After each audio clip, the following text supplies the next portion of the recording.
Today we're talking about the Ohio train derailment and the missteps and all of the BS that's going on out there. And I just have to say, if you live in East Palestine,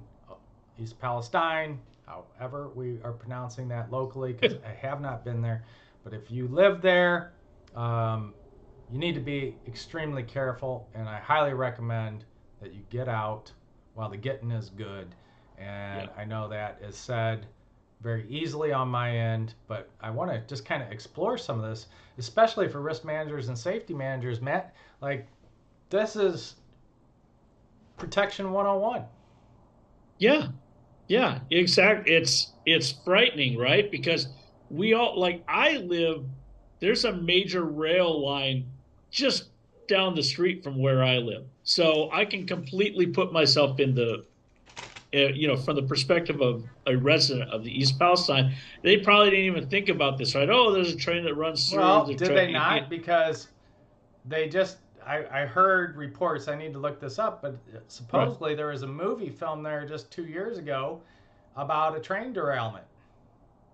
No kidding. Yeah, Wow. Okay.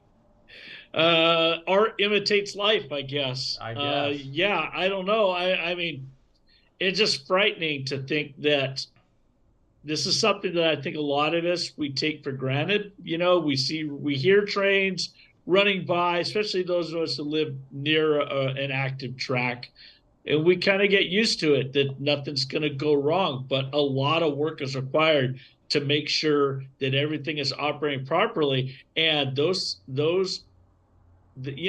vehicles they're so huge in weight and mass and force and power. If they have any little issue, it can be massive catastrophic destruction to any area around that, and that's on top of the issue that we're going to touch on. When the payload is a massive amount of hazard chemicals that could change the landscape of your area for decades, Decades, centuries. centuries. And so, Yeah, yeah, yeah, no, forever centuries. chemicals. And so there's so many issues to revolve ourselves around here.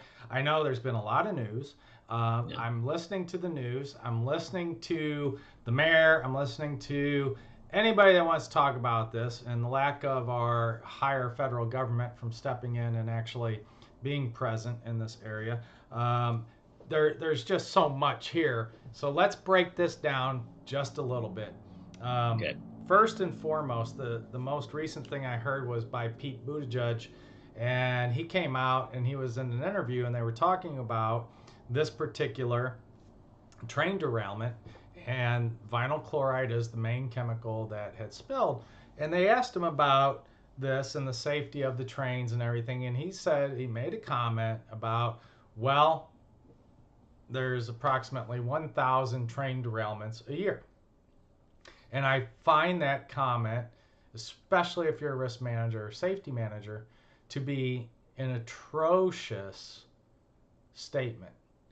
It Yeah. says so much. If you are in charge of work comp and you just go, oh yeah, we have 1,000 injuries a year. Oh well, we are your maintenance and operations director. Oh yeah, we have 1,000 accidents a year. Or you Right. oversee the fleet. Oh yeah, we have 1,000 accidents a year. What are you doing about it? And that's that incompetence and complacency for every person that's there. We always teach fault versus responsibility. Right. Regardless of the fault, you got to take responsibility. You cannot nonchalantly just go, oh yeah, there's 1,000 train derailments a year. Well, what are you doing about it? Why are those train derailments occurring in the first place? Are we looking into this? And what are we Right. doing to stop it? I mean, honestly, Matt, they need to put me in charge of the Secretary of Transportation, and then I need to become president. And I may just run. I mean, this could be the Yeah. beginning of me running for president, Do honestly. it. Um, this this is sad, and it speaks volumes about where their head is at in regard to safety. And as Yeah. the Department of Transportation Secretary, look at all the things that are under that control and what is on the road. And statements like that just don't fly. They don't Yeah. fly with me. if you work for my company and you came in and just, oh, well, we got another thing coming, you know? Right. And so that's the first. The second piece to that is that it's unfathomable to me that there's not a manifest of chemicals. We know that Yes. chemicals are highly regulated. You have to have cradle to grave knowledge of the chemicals so you know where they're going, you know who's hauling them, you know what cars they're in, you know when they're wasted, how much, where it's shipped, where it's wasted, who incinerates it, whatever it may be. Mhm. And to sit here and tell people that they have no idea what's on that train for days while that seeps into the ground and does everything else. So Right. that's the first part. That is blatant BS. It's a lie, and they know. And the you know, number one, your Department of Toxic Substances knows, hazardous waste knows, all that knows. So don't feed me a line of BS.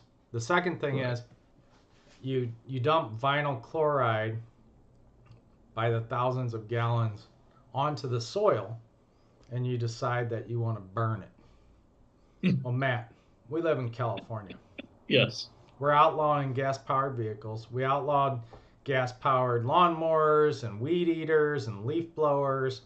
And we have clients in sensitive areas like San Francisco, and you can't even pour baking soda down the drain, Yep. right? You can't do nothing. And now you're telling me that you can burn. I mean, they're trying to outlaw charcoal grills here, right? Right. I mean, it's like, and you're going to burn one of the most toxic substances known to man and create a plume of smoke that travels across God knows how far Right. and affects Right. how many people. You want to outlaw gas stoves because they create asthma, yet you just burn one of the most toxic substances. So if you are a resident in this area and you've been affected, you need to get out. Yeah. And we can talk about testing in a minute. But here's the next thing. That stuff seeps in the ground, and they're doing, Norfolk Southern's doing a bunch of testing of the water, and they're saying, oh, it's fine, it's fine, it's fine. Yeah. Well, Right now it's fine. yeah, Yeah. this is a whole nother thing. And, you know, we support school districts and cities and counties up and down the state. And I can tell you, over the course of my time in this career, how many school districts, I can't even tell you how many school districts, where the EPA, other local agencies want to come in and they want to monitor the underground plumes. Yeah. And these underground plumes are basically where toxic substances have leached into the ground, and they travel down into the ground and they enter a water source, and that whole plume shifts through time. It travels Mm. based on what? Gravity, right? Right. So Right. these substances float through underground, and so they put in these monitoring wells and they come out and they monitor this stuff. And things that happened 20 and 30 years ago are being monitored for today. And Yeah. so, you know, yeah, your water's fine today because that plume hasn't moved that far, hasn't quite permeated. I mean, you think about a potted plant that you have and you pour water there and you Right. watch like how long it takes the water to go all the way down, right? Right. And so Right. now you have a toxic substance doing the same thing. It's got to hit the water source, then it's got to be transported through to water delivery, and then water delivery shoots it out to the pipes. And so, yeah, once that is actually running for a while, you're going to see those chemicals leach in. Yeah. And that was part of the rationale behind the burn. But what a mess that is. No Yeah. containment devices, no ventilation extraction. I mean, we can't even frickin' do standpipe water testing Right. without capturing the wet water that comes out of our fire sprinkler systems. So how do you burn a whole thing like that and have nothing to capture this? at the Right. source. And I, just in case anybody hasn't been following this directly and Yeah, they're go not ahead. aware, when you burn vinyl chloride, what comes out is essentially the same gas that they used in World War One as Phosphine. a chemical weapon. Yeah, phosphine chloride, I believe. Spell It's that for me, Matt. phosphine, PHOSPHENE. And then I think it's chloride or something like that. I don't have it up in front of me. But guys, it's mustard gas. Okay. You've seen it in movies. It scarred people. It was pure chlorine that was going into people's lungs and it was scarring them. They were using it as a weapon. And an active decision was made that, you know what? The lesser of the evils, I guess, because it's also explosive, what was that we should burn this to eliminate the explosive hazard. Well, what about, okay, this poisonous gas now that's going to be floating around in the area until it dissipates? I mean, okay, maybe even if you manage to remove all the people in the area, like there wasn't anybody who wasn't already there officially with a respirator and a SCBA or whatever, and they were protected. Um, what about all nature that's around there? Like animals don't do any better Oh, well, the with fish are this. dying, the animals are dying, Yeah, they're dropping dead, and yeah, people are reporting, blisters, uh-huh, rashes, all kinds of things. You can't tell me that there is no residual effects to this yeah, burn. yeah. It's a Hundreds of bad people look. don't just show up in an area with all kinds of blisters, rashes, burns, irritations. Right. Just some of it can be psychosomatic, where, oh, Of that something course. bad happened. But you can physically see the reaction. And Yeah. therefore, you have to understand that there is some effect, even if partial. I mean, small doses, small parts per million can affect you in very weird ways. And especially Right. in our very sanitized communities now that we have, we're not exposed to things like we were. So that is Right. going to immediately create some issues for us. And I think completely irresponsible of leadership on many, many levels. Yeah. And that is evacuate the people, set up an emergency order, um, get people into hotels many, many, many hundreds of miles away, and Yep. make sure that they're safe. And you have to immediately, like, they should do a dig of the earth and they should take all that and get it out of there so that there's no possibility for that to seep any further down into the ground and into the water sources. Forget the testing. No one trusts the testing. Right. And we have, I mean, this is everywhere, conflicts of interest. If you have the train doing testing, well, that's fine. They can have third parties do it, but they should Right. really put that in the hands of the local government, and they should allow folks to come out and do the testing. And I would say, there again, like if you live in that community and you have some safety training and you have, um, what would I say, the proper PPE, maybe you take some Right. samples yourself and have it tested at labs Yeah. somewhere else. And that's, take a sample of your water and have it tested somewhere else. See if what they're telling you is true. Because, again, this just goes back to training and everything else. The EPA and their decision to burn without any extraction devices, this kind of thing is very, very rudimentary, I would say. Yeah. There's a bunch of ways that this could be done much better, much safer. So I think when we start to look at our federal government, especially the hesitation around many of the the things that have been not so transparent, I Yeah. think people have a right to be suspicious of what is going on around this particular scenario. But here, I think, is where we need some better responses. We need to dig. We need to take that soil and properly dispose of it. People need to be given a choice as to what they want to do, and that is really to understand that you may not truly want to be in this community for a long time. And I'm sorry to the business owners that are there, and the community that is there for even saying this. But as you know, what Matt and I do, our top priority is always your safety. And I'd rather that you be alive than continue to make money and be suffering some serious health consequences.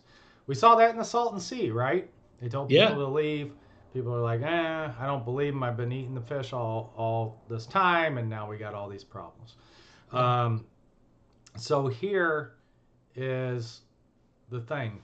I heard an interview recently where a coach was saying that parents didn't want to bring their kids to the practices because the practices were happening in the community. And he was saying, if you really want to support our community, bring your kids to the practice, shop at our local places, um, you know, play here, bank here, do here. Right. And I just think it's too early for that. And I get it, but you have to understand that if people are still reporting rashes and blisters and there's wildlife dying and farm animals Yeah. dying, and we don't really have the clearance. And I just saw an article like 3 hours ago that said, you know, the mayor actually drank some tap water now, and this and that. So yeah, Right. he drank it. Well, let's see what the results are. Yeah. You Let's see know, what happens. Yeah. we don't Yeah. know if they tested that beforehand. You know, they've cleared some houses, things like that. But you can't ask people to bring their Yeah. children into a community like that when you have this mess going on. And again, it's not the fault of the people that live there. They didn't do anything to, you know, Yeah. deserve this or create this horrific accident. But leadership is, you know, you have to take responsibility. You can't ask people to come in there and Yeah. spend any time there when it's potentially unsafe. You Yeah. know? It's tragic, Steve. And what really frightens me when I think about this is we've talked about how we're talking, these are forever chemicals. Yeah, Yeah. they're going to be around for a while. Even if the rashes and the blisters go away, there's still going to be some risks. There's going to be long-term health effects that are going to be always present there for a long, long time. And the fact of the matter is, they pretty much, this could literally kill that town. Like East Palestine could disappear from the map because people are going to have to move out, and because they won't be able to live there, or at least be certain that they're safe and healthy there. And as a result, think about that.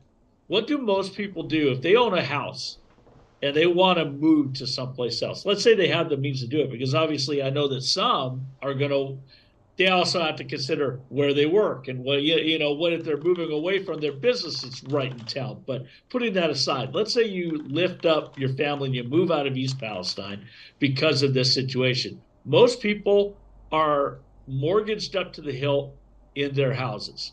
Yes. And the key to buying a new house is to sell that old house and get out of that mortgage. But here's the thing, who's coming in Nobody. to buy that house? Nobody. Nobody It's is. a total loss.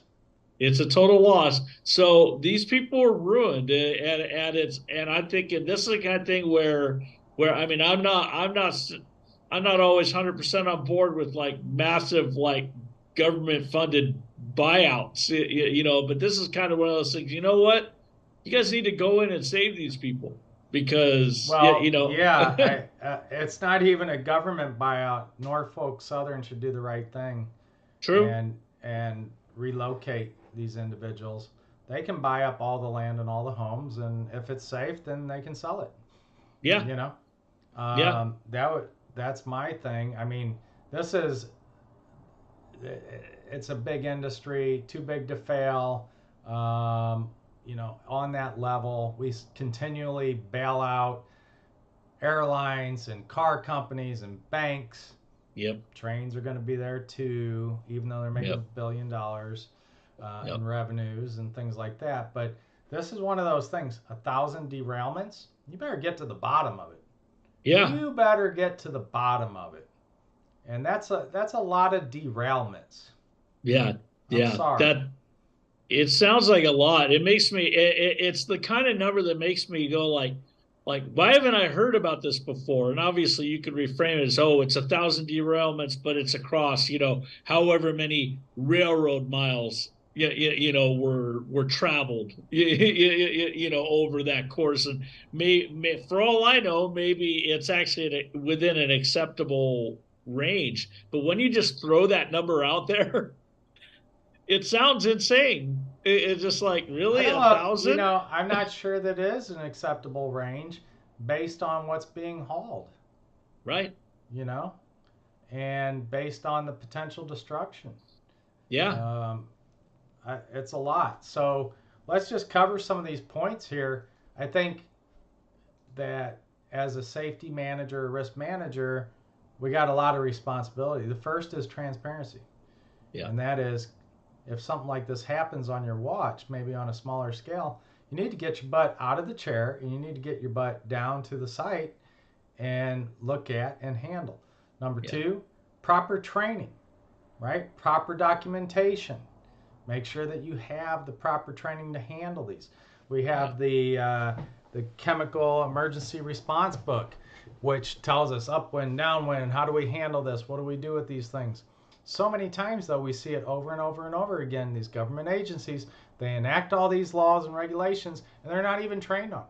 And here Yeah. again, like you decided to do a burn and put all that crap in the air, well, that's a big problem for me. you Yes. know um, so that's another one. You better know what to do, and you better have the right people on the job. And so transparency, proper training, proper gear, PPE gear, proper documentation, manifest, all that kind of stuff. And then you really have to look out for the people. You have to look out for the people. If they don't have that stuff, they shouldn't be in those areas. And so you better have an emergency plan. We talked about this on emergency planning and continuity. You need to have a business continuity plan. How do you keep this whole thing going? These Yeah. families are suffering from your problem. It's a reputational risk, and you need to deal with it. You've done environmental damage, you've done damage to the community, and you need to deal with it, right? You need to address it. Yes. And so, if it was so safe, then why are you not out there with your representatives immediately looking into it? Right. Uh, Right. Third thing is, don't put people in harm's way, you know, until you're 100% absolute certain, then you don't ask people to go back in there. And you Yes. certainly don't tell kids and everything else to come in here. Yep. And that's on you. What do you got to add to that? Anything? Yeah. Fourth point that comes to me is, if you are faced with a hard question about a specific disaster like this, don't try and sugarcoat it by saying it's a little thing. Oh, there are we do 1,000 Yeah, derailments Buddha in a year. Judge. No, yeah, yeah.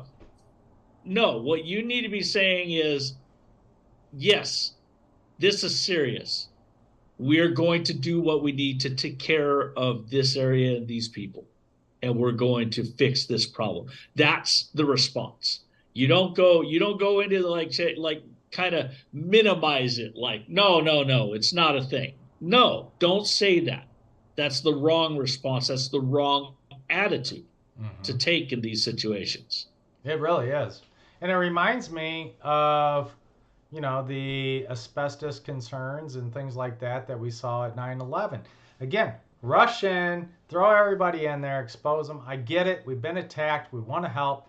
But there's a right way Right. to do it, and it doesn't take much longer to do it the right way, you Yep. know? And here you're supposed to be the expert in this and guiding people through it and keeping them safe, and you're exposing everyone to all kinds of crap that they don't need to be exposed to. I got to Yep. tell you, if my family lived there, if my daughter lived there, I'd be livid, be ripping some Yeah. heads off right now, you Yep. know? Um, and I feel like a lot of people just don't care about this community because of the demographics of the community. and it makes me Mm. sad. And I think you listen to Pete Buttigieg, and this whole thing's going on, and he's talking about white construction workers, too many white construction workers, and this and that, and you're just Right. going like, what are you talking about? You attack the racism, you attack the math is racist, and all this, and we look at it and we go like, you can't have math is racist, no, don't teach math, and then we're going to put a bunch of construction workers out there that don't know math and build things. And we see that in Turkey. Turkey, Yeah. 46,000 people dead, Yeah. probably due to lack of building standards, faulty buildings, um, and then on top of it, bribes and everything else that goes on in these Yeah. communities when they want to build stuff, Corruption. corruption. And here we Yeah. have it. 46,000 people dead. And Yeah. so, here's this thing. We don't care about this community. So, whatever. And we're not even going to go visit. And we're just going to be talking about racism when we have serious issue going on, an immediate, acute, serious issue going on. And we Yeah. need to address that. Yeah, we need to address racism too. But math is not racist. We need to teach people math, and this could be part of the problem for the derailments. Can Yeah. we calculate max capacity? Can we calculate travel speed and all these things? You know? Yeah. So I just think, hey, you got to get your head in the game and you got to handle this properly. This one really irritates me. There's a lot that's been irritating me, man. And if I anyone know. knows who I stole my know. checks, then you know, send them my Oh, way. we don't want to get into that Send here, them but my yes, way. yeah. Send them There my you way. go. There you But go. it just is one of these things where it starts right there at the top in the transparency. I would trust nothing that these two agencies are telling me Right. because you're not transparent out of the gate. Yeah. If you're not transparent out of the gate, it's like the husband that comes in and says, "Oh no, I didn't sleep with her." "Oh yeah, okay." And Right. then you see, "Oh yeah, not only did you sleep with her, but the bank accounts are gone, the house is gone." You know, Right. yeah, just one thing after another. Yeah. Um, so Yeah. I think there's some lessons there. I kind of got off tangent, but it just irritates the hell out of me, man. It just really does. It really does. I don't It know. I don't yeah. know what's going on around this, but we're seeing it. It's like bring people in, throw them into a job, give them zero training, and just you're deemed an expert, Right. and you're really not. And we can't continue on like that because there things are very complicated now. They're Yeah. complex. It's not Yes. it's not the old, hey, we have leaded gasoline and yeah, we spilled 3 cups on the ground, but there's Yeah. only 10 people in this town and blah blah blah. No, I mean, now you have people living in very tight quarters. You have highly toxic chemicals. Um, and you need experts. And I know the whole Yeah. expert thing has been worn out, but you need true experts, people that Yes. really understand the things that they're dealing with. So that being said, East Palestine, keep your head down, get out of town. Do not take your Yeah. kids into that community for right now. I know it's harsh. I'm not saying don't ever go back. I know it's tough money wise and things like that. But for your own safety, take a break and protect yourself because we just don't know. You're going to you really need to install the wells to monitor the plumes. That needs to be done by Yes. the agencies. And that takes sometimes years to really Yes. get accurate determinations. So you could be drinking small trace amounts of this chemical, and that's just not good. So I think protect yourself, take responsibility for yourself, and I will send good thoughts to the universe to make Yep. this right for you. If there's something I can do Me for too. you, reach out to me, let us know, leave comments, do what you need to here, so that we can help out here. For some odd reason, Matt, I wasn't able to pop the chat up here this time, Okay. but subscribe now. You can follow us. Don't forget to check us out on Udemy. Hey, we're getting a lot of folks checking out Udemy, which is great. Don't forget to check out our website as well and Dollar Training Club. And with that, Yep. we'll see you on the next Risk Control Show.